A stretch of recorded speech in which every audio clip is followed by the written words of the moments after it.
Hello. Good evening, everyone. Thank you for coming. I'm really excited to be here, and I just got here. And so I really wanted to just start off with a poem I just wrote recently as I reflect on today's theme. It's okay. Today's theme and the quote that we shared today.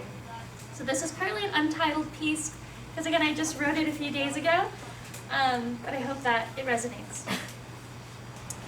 I could tell you a global pandemic gripped the world in a fist until it squeezed us purple, but you already knew that. I could tell you unemployment rocked the nation at the edge of my graduation, leaving hundreds and thousands breathless with hesitation, and hundreds and thousands breathless, but you already knew that. I could tell you how many times my eyes seared out of its sockets, teary and blinking and red when you zoom into it, and you'd find bleary irises to the point where I'd be illiterate, but you already knew that. I mean, it was global. Of course you knew all that. And now, doors uneasily creak open, like air has never rushed through them before, and smiles reappear, blinding me like I've never seen one before. My mirror hasn't seen one either since that March. Clothes unpacked from the USPS packages glitter like it has never touched anything but the bedroom lamp before. And I am torn, thinking of all the things I couldn't tell you.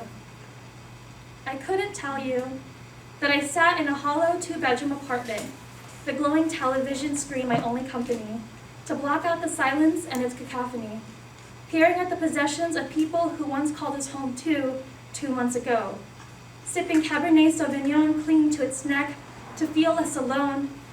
But you don't know that, and how many times it happened while we laughed through the phone.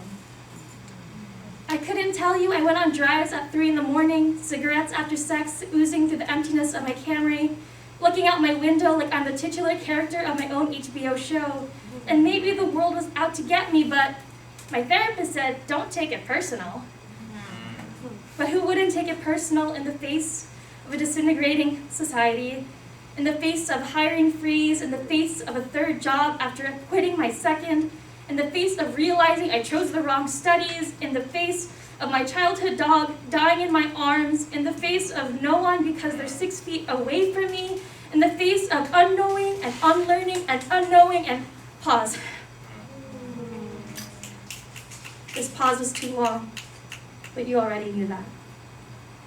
I could tell you that you probably went through the same thing, and it was probably worse or better. But for better or for worse, we're in this together. I hope you already know that. The poem is called Defining the Lines. Have you ever experienced yourself through a textbook?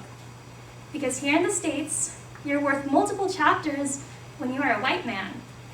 If you are me, female, not white, a child of immigrants, I am barely worth a sentence.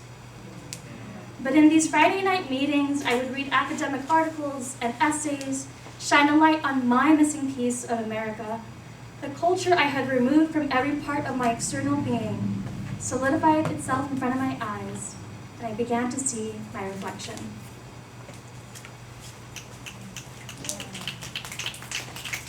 This next poem is called I Am.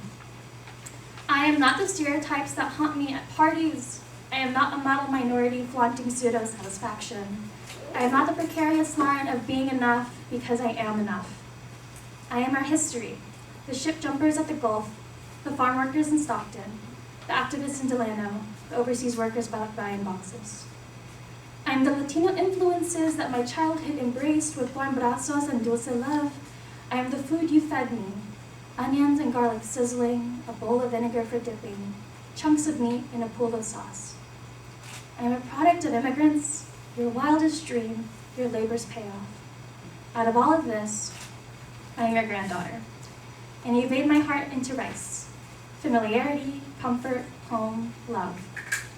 A love that glows in the cold excuse of a society we find ourselves in, where straight boxes and painted lines force us into unbreakable categories.